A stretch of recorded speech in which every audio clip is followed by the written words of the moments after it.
Welcome to HDTV. You're now rocking with your boy.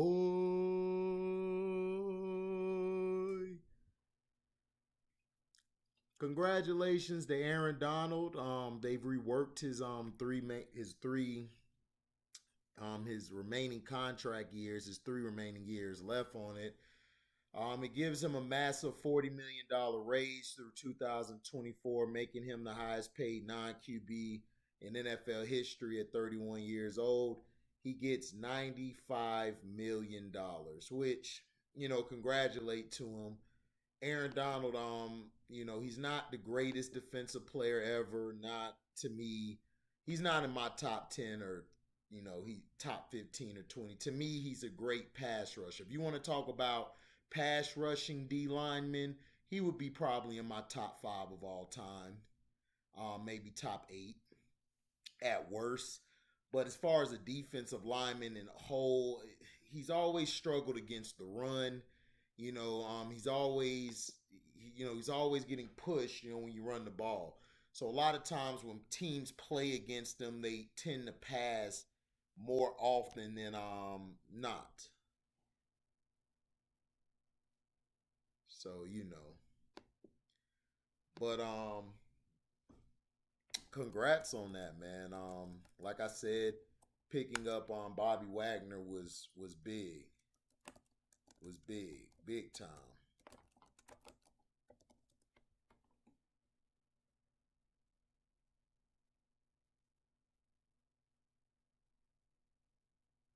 So,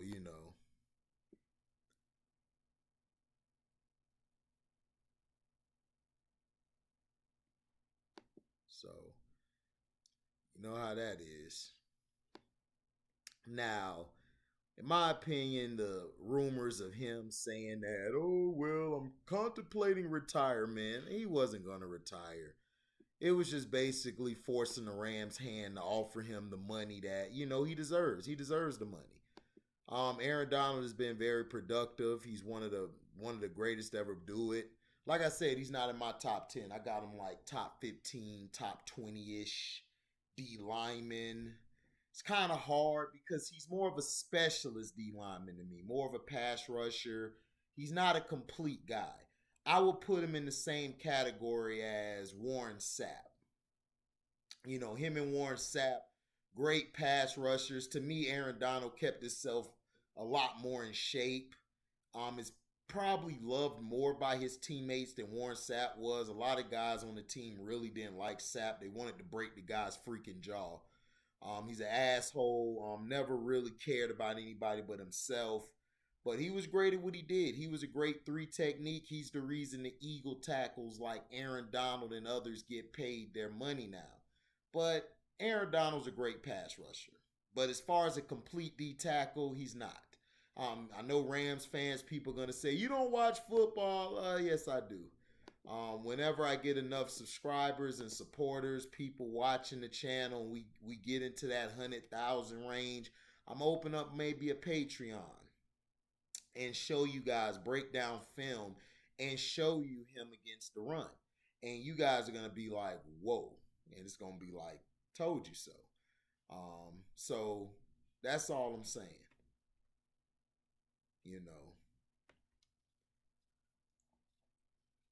But congrats to him, man. I mean, come on. Like, pour you a cup. Give a shout out to the man. The man did his job, did what he was supposed to do. He did his thing. Much love to him. Okay. Now,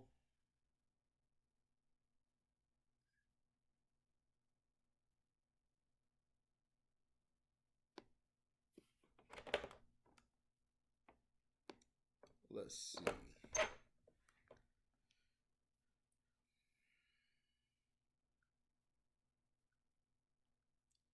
Darvin Ham, I believe is, here now. Going back to the training facility. Okay. Lakers' new head coach. Fair USAC, fair USAC. Rob Pelinka, Darvin Ham, there's that smile. And a big day for him. This will be his first head coaching job in the association. Started as a G League head coach, and of course, we just mentioned winning a title on the front bench with the Milwaukee Bucks. And welcome, Darvin.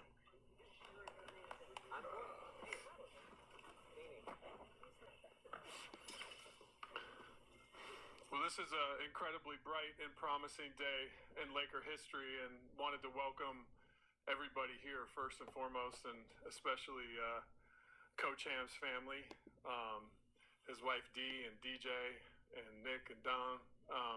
Welcome to the Lakers family. This is a special place to be. Fair you sack, fair you sack. Turning to Coach Ham, it's easy to be grateful when you find a candidate that you feel is the ideal fit for what the franchise is looking for. And that's what Coach Ham represents to us. When you have a career coaching journey that starts out in the G League and you earn your stripes as a GM and as a head coach, and your arc takes you to strong franchises that have had success, including a championship at his last stop as a lead assistant coach on the Milwaukee Bucks, you have a certain DNA and fabric and strength of character. And it came through so powerfully to everybody in the coaches committee when we did our interviews. And we were able to land on Coach Ham as our unanimous choice to recommend to our owner, Jeannie Buss, for her approval. And I'm just incredibly proud to be able to sit next to him for what he stands for as a man, as a coach, as a dad, as a husband, and to arm together to lead this franchise to the next chapter. This is a historic day for us, and just couldn't be more excited as a general manager to introduce Darvin Ham as the new Lakers head coach. Fair you sack, fair you sack. Well, first of all, I want to thank God. Coming from where I come from, you know, I was raised in a household of a strong spiritual faith, belief in God and Son Jesus Christ. So I want to start with that. Everything I've been able to overcome in my life, along with the people around me, it's been that spirit that was instilled in me as a youngster. I want to thank my wife, my children, my friends. I got my good friends here. Everybody that has supported me, put their arms around me in tough times and great times, but who have remained consistent over the course of my life. My agent Spencer and his family. It's been one heck of a ride, and the gift that just keeps on giving. And I want to thank Jeannie and the rest of the Buss family, Joey, Jesse, Johnny, Janie.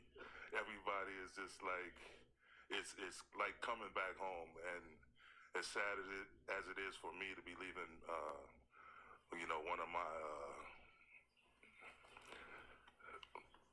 Coach Bud is, sometimes you got to walk that walk on your own.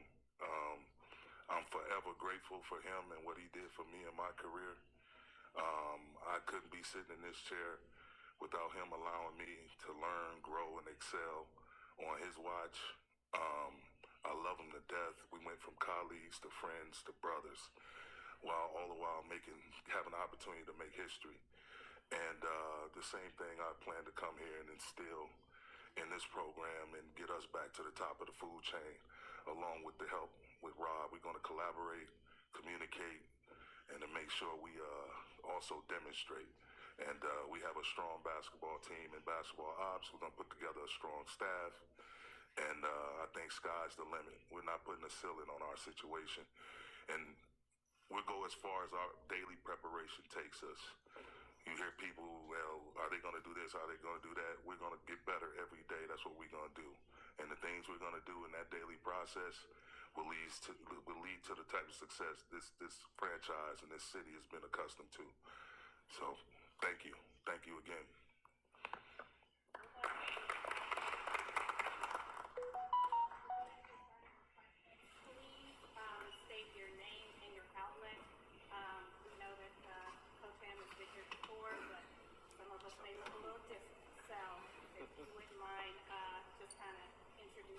Before you ask your question, that would be great.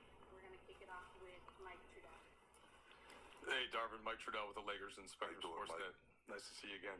Yes, indeed. Rob alluded to a lot of the stops in your path, Darvin, and just wondered, coming from Saginaw, going to college, grinding through the NBA, now an assistant coach, how did all that shape you into a vision of what you want to be as a head coach and a leader? I think it makes you more appreciative. I wasn't blessed with this otherworldly talent. I was a pretty good athlete that could hold my own on the court a little bit, but still, the sweet jump shots or the no-look passes, that wasn't my game. So just having to be a blue-collar type contributor on a lot of various teams, from high school to junior college to Texas Tech to the pros, like the championship team in Detroit, I think it prepares you, and it creates a certain type of mentality to where you don't want to cut any corners. Like, you have to make sure you're on point, understand what the details are, whether we're watching film and you're talking about coverages or your workouts in the summertime, that being specifically locked in on what it is your job is going to be. And being able to coach these guys at this level, that's, everybody here that's playing in the NBA has talent. But how do you focus that talent in the right areas, in the right directions, so your team can thrive, based on as being one of many contributions. And we know we have our stars, and Bron, AD, Russ, and the like, and but it's those Austin Reeves, it's those Stanley Johnsons, these guys, the more they continue to get better, sometimes it's the most fulfilling, because they're growing, you're developing and growing your kids from within. And I've seen that happen when we were in Atlanta. I saw it happen in Milwaukee, and I wholeheartedly anticipate it happening here in LA. Yeah. Coach Jim Hill, CBS2 and KCAL9. First of all, welcome back. Good Thanks, to see Sam. you again. This is a very emotional day for you, and you almost let your emotions get the better of you just a couple of moments ago.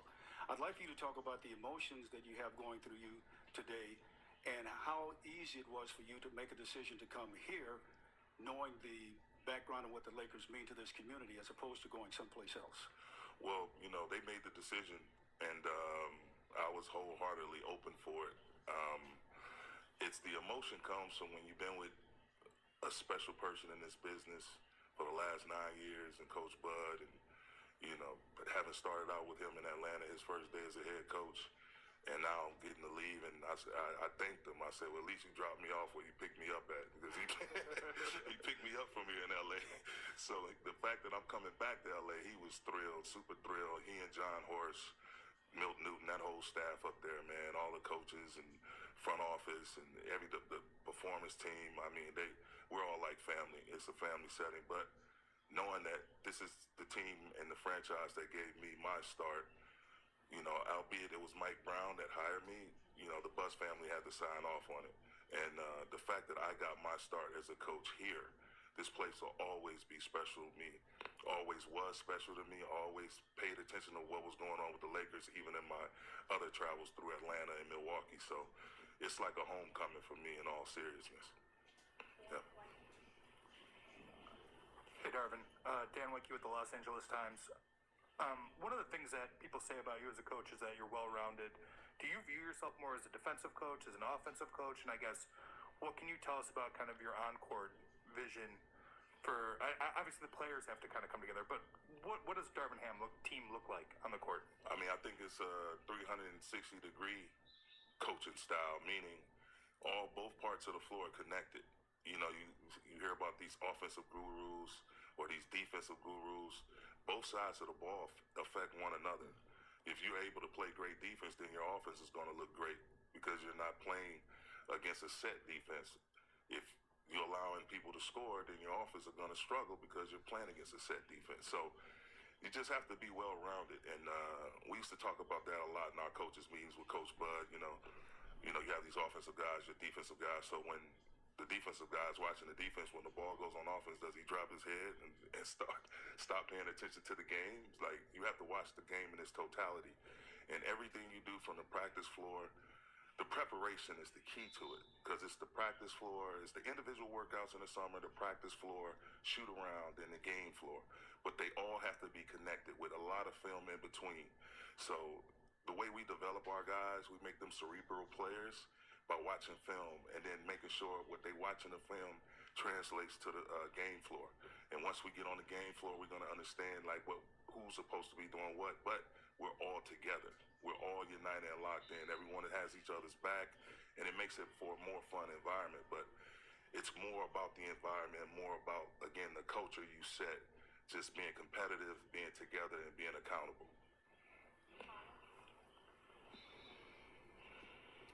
Hi, Kyle Goon, Orange County Register. Coach, when you were going through the process, obviously, like you said, everybody's got to be accountable and buy into the culture.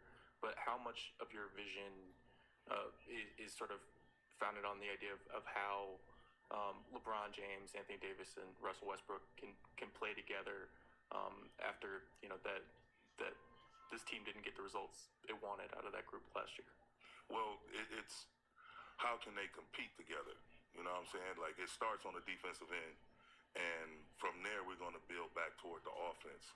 I think the type of spacing, a four out, one in style, which I'm going to implement, is going to help all parties. My goal is, again, continue with the development of our younger players and to make those guys comfortable where they're not having to run to a telephone booth and throw a cape on and try to save the day. Everything has to be a team effort. Again, competitive, together, and accountable. And if there's mistakes made, I have to be able to coach those three guys like I do the rest of the roster. It can't be, we have the saying, it's like facts over feelings. And, once you see the film and it's a fact that you missed your assignment, then that has to be pointed out. Because if I can't point that out to one of the three, then the last man or somebody in the rotation, they're not going to take what we're doing seriously. So it has to be consistent across the board. Hey, Darvin, congratulations. Bill Oram with the Athletic. Specifically on Russ, a lot has been made about his fit with LeBron, and we didn't see it a ton last year with injuries, but how do you see those three working together? How do you see Russ fitting? And I guess you do see him here, I guess, based on the way you're talking. Absolutely. I mean, just our running habits. And Russell, don't get it messed up. Russ is one of the best players our league has ever seen. Yes. And there's still a ton left in that tank. I don't know why people tend to try to write him off. I'm going to approach him like I do every player I've ever encountered. We're going to talk about our running habits with the ball, without the ball. And again, the team, the rhythm of the team, and trying to establish a rhythm with LeBron, Russ, AD, and again, share the load defensively and offensively. Defensively is where you're going to see us make our biggest leaps and bounds. We have to commit to the defensive side of the ball, or we don't have a chance to do anything. The offense won't even matter if we don't get stops. Hey, Darvin, Mike Bresnan, Spectrum Sportsnet. Good to see you again. When you look at LeBron, both when you played against him this year and just in general on tape and film and whatnot, what comes across for a guy who will be 38 in about 6 months? Just maintenance. And he's done a phenomenal job his entire career taking care of his body and spending the resources and provide himself with the right people around him to make sure he's able to sustain the type of level you see him play at even to this day. So just being and not just Bron, but AD, Russ, our entire group, like we're really, really player health conscious. Like we'll get with the performance team, build out a plan for everybody. And again, the plan is to get stronger as the season gets longer. So that'll be my number one goal, is to try to lessen some of the wear and tear on LeBron, because I feel like he's shown that that level he's playing at is not going anywhere anytime soon. So I just want to try to help and assist him with being able to sustain that level. Hey, Darvin. Welcome back to LA. Hey, what's up, Dave? Good to see you. Dave McBride with ESPN. You've had an opportunity to interview for a handful of jobs over the years, and when you hear Rob today say you were the unanimous choice of this coaching selection committee, considering the enormity of this job, considering I think you're only the 28th guy ever to lead this franchise that has 17 banners, why do you think everything came together this time for you? Timing is everything. Like I said, I put my faith in God. He's the master of all plans, and I just want to take this time to thank all of those teams that passed on me so I can end up right back where I need to be, right with Rob and the Bus family. So it's all good. I'm good, trust me. But, you know, you live, you learn, and you seek out an opportunity. If you don't get it, you just keep getting better. Keep trying to add more things to your repertoire.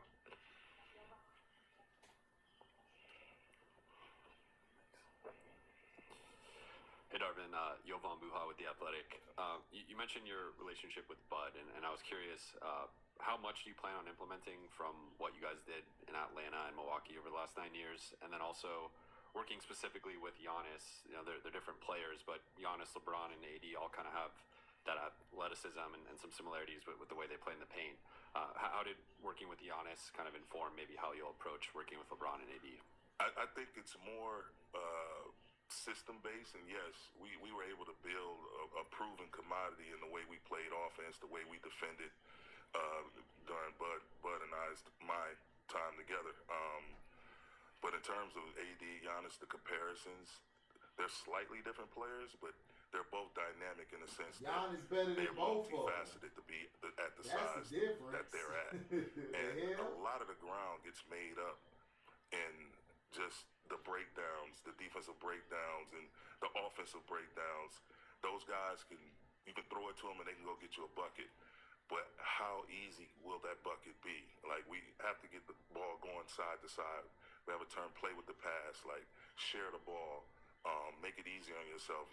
Instead of going 1-on-4, 1-on-5, you go play with your teammate. And now it's a 3-on-2 situation or a 2-on-1 situation because you just moved the ball. You didn't sit, hold it, dribble 18 times. Like, it has to be a rhythm, ball and body movement. But Giannis is unique because we had different people that took the lead on him in his individual workouts, but the things we would do in terms of our offensive breakdowns and our defensive breakdowns would actually give him more. So when it came time for him to play one-on-one, it was easy. You know what I mean? You had to account for other people. So now there's different driving lanes or there's more space. And again, it goes back to the type of rosters we were able to build and put the type of players around him that's we're going to do here. When Rob and I collaborate, we're going to dive in and put the best roster out there that we possibly can to support our big three. Dylan Hernandez here, LA Times. Darvin, have you spoken to Russ Westbrook? And two, has there been any discussion among you guys about maybe a change of role for him, maybe coming off the bench? And for Rob, after what you saw last season, talking to Darvin, what made you think, this is a workable situation with Westbrook?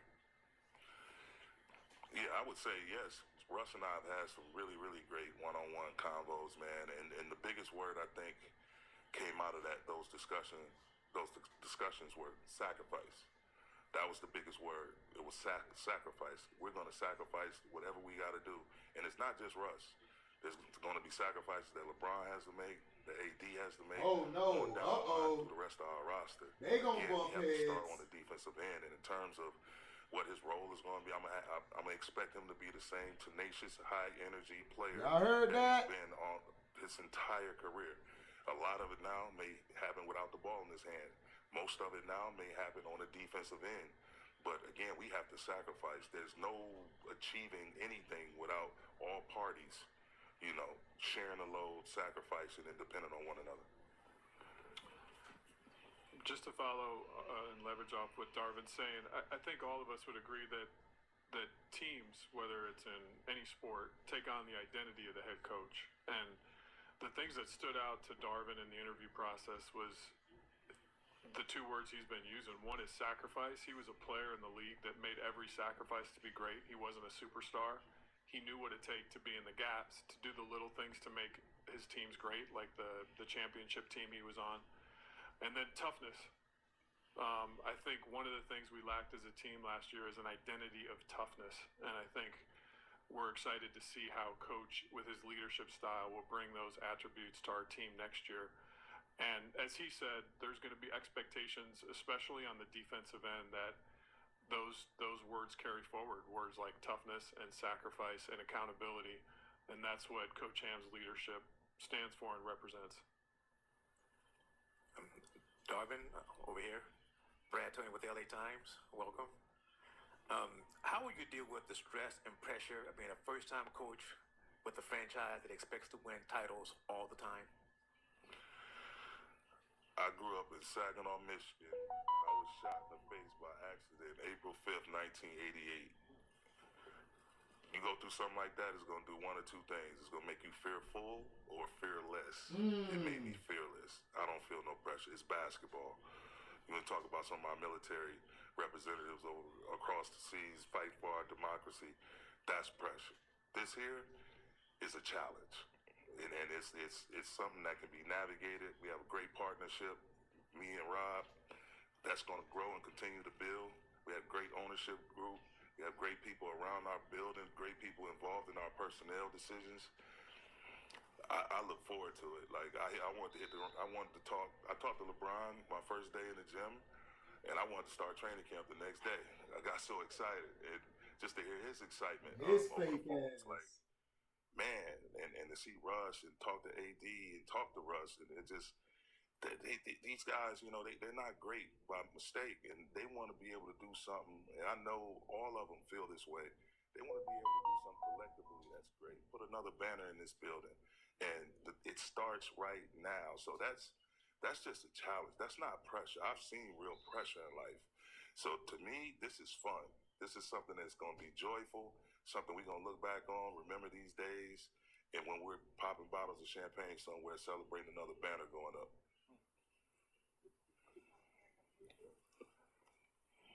Hi, Coach Ham. Kyle Kraska, Fox 11 LA. Welcome back. You just touched on it a bit, but could you tell us more about your reaction to how the players have seemingly accepted you once hearing that you were the head coach, either by way of conversations or by the way they responded on their social media? I mean, it's been phenomenal. And just, you know, I came in the league as a player in 1996. Played 8 years, won a championship, played overseas, worked in what was then known as the D League at the time for 4 years, and then now going into my 12th year as an NBA coach, 11 as an assistant, now a head coach.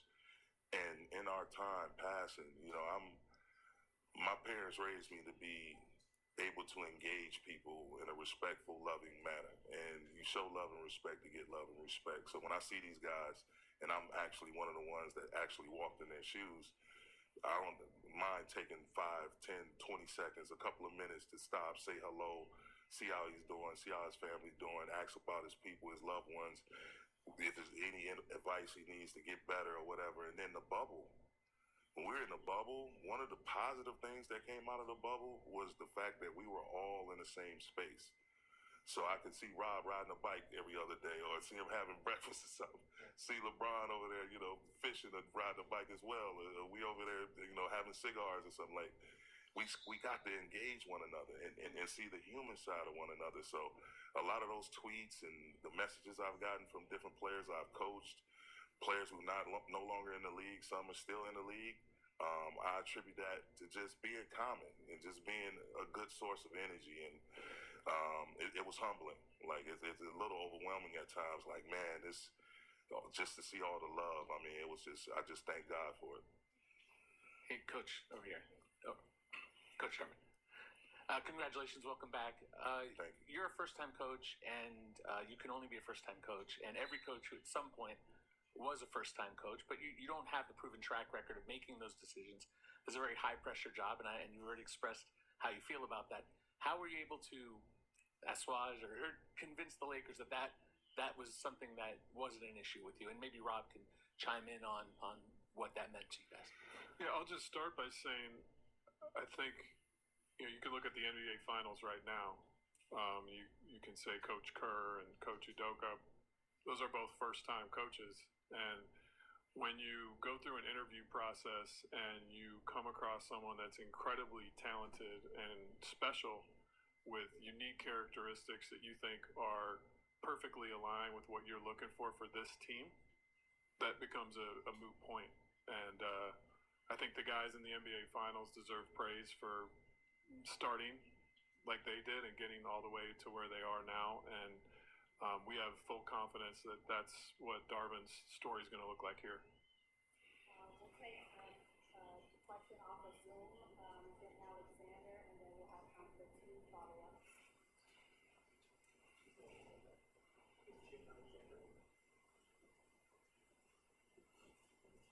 Me? I couldn't hear. I'm sorry. Jim Alexander from the Southern California News Group. Darvin, congratulations, first of all. Thank you. What you've seen from the last 2 or 3 years of the Lakers from the other sideline, from the other bench, how helpful is that going to be in, or has already been in, figuring out how you're going to be able to use the superstars and how to work other guys in, and what the flaws and what the advantages are? Well, since I left LA in 2013 and joined Coach Bud, the Lakers have been my scout. They've been my scouting team, one of the teams, many teams that I would prepare our team for. And, you know, you've had some really qualified, high-level coaches in that seat. But the thing is, it's whether you're a first-timer or, what they call a retread or whatever, it's not that you've had multiple jobs. The key is to have a plan, a consistent plan that you tap into daily and have a standard that's set on both sides of the ball. Defensively, can we contain? Can we contest? Can we control the rebound? Offensively, can we run with pace and our running habits? Can we run with space and have a force and a physicality to the way we play? All predicated on ball and body movement. And you have to preach those principles until you're blue in the face. And it's going to be times where, we're going to have philosophical disagreements. And, we may have to get out on the floor and walk through some stuff over and over and over again. But those basic tenets, you're not going to have success without it. But you have to be in a position to, again, strive to execute that plan daily. You set forth a plan, you get your staff together, you get a great roster full of players, not just the big three, but a lot of serviceable players that can help in different areas. And you all establish a plan of action, and we execute that plan daily.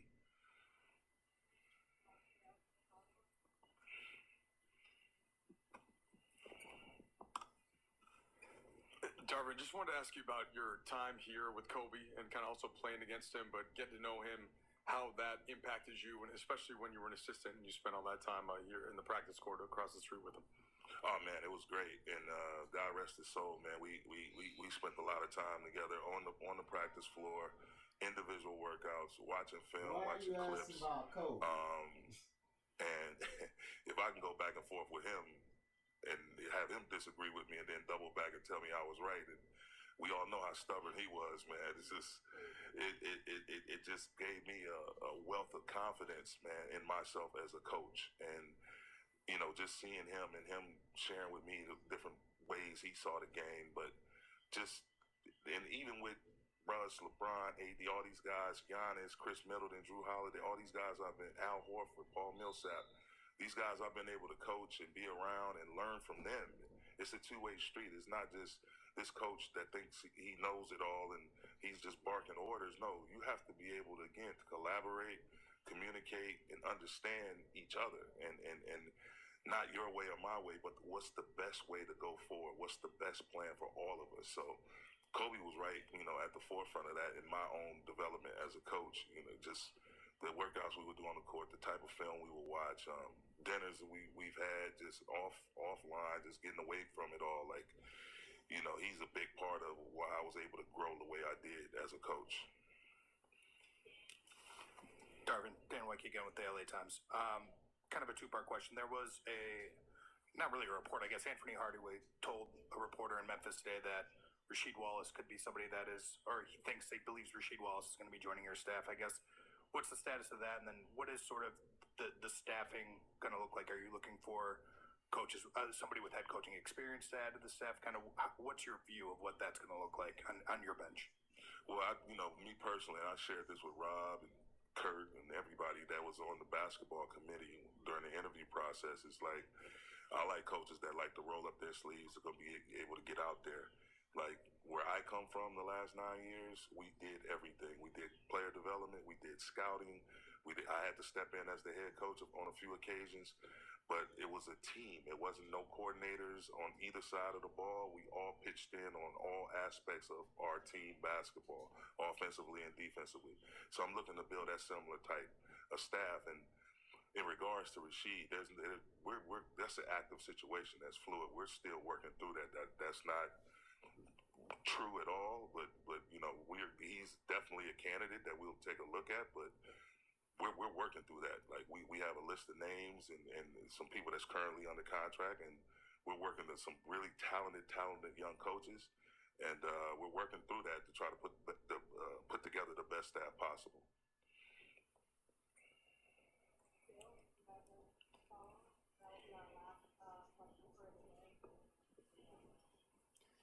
Darvin, Bill Orm with The Athletic again. We talked about LeBron and Russ, but I'm curious what your view specifically of AD is and how to, maximize his potential and talent with this group and in your system. I think he's the key. Like, he's the key. We've all seen what can happen when he's healthy, when he's playing at a high level. He's in a good rhythm. We saw it in the bubble. His skill set, his size, his versatility, his defensive acumen, like his relentlessness, his ability to give multiple efforts defensively is key. It's going to be the foundation of the type of standard we set within a quote-unquote Darvin Ham era. Like, it's going to be built on that defense, and he's going to be the main piece, the centerpiece of it. LeBron is always going to be great. LeBron is going to be LeBron. Russ is going to be Russ. But we need consistency out of Anthony Davis. We need him to be healthy. We need him to be in a good mental space. And we need him to be consistent as possible, back to playing that championship-type basketball at that level. And we're going to do everything in our power to support him and give him whatever he needs and keep him moving forward and, again, getting stronger as the season gets longer.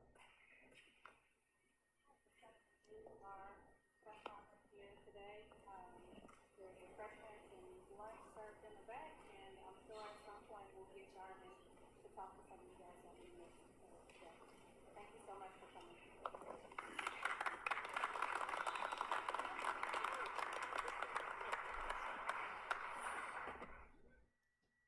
So yeah, sorry guys, that was a long time, but just wanted you to hear from Darvin Ham and to see what he's talking about.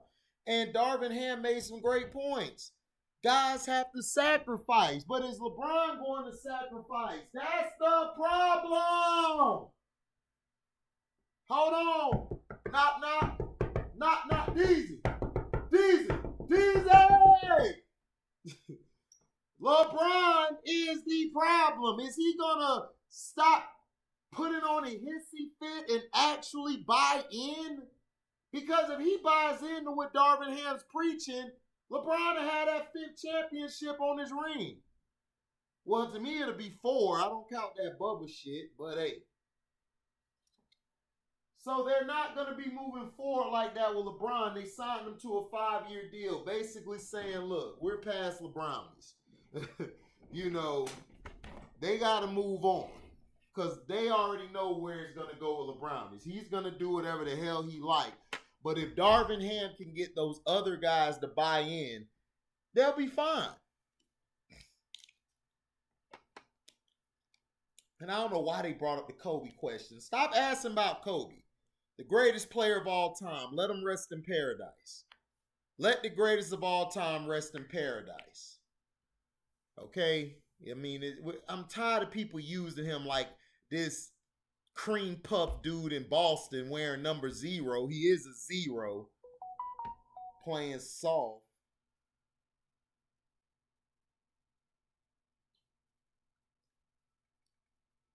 Okay, now.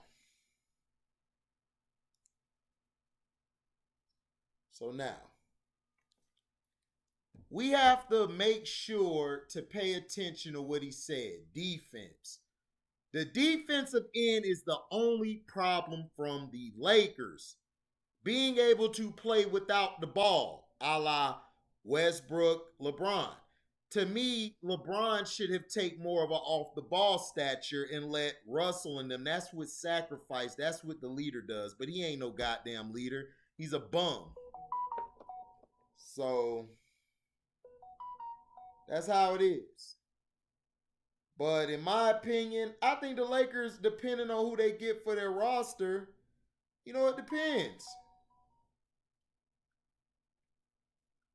It depends.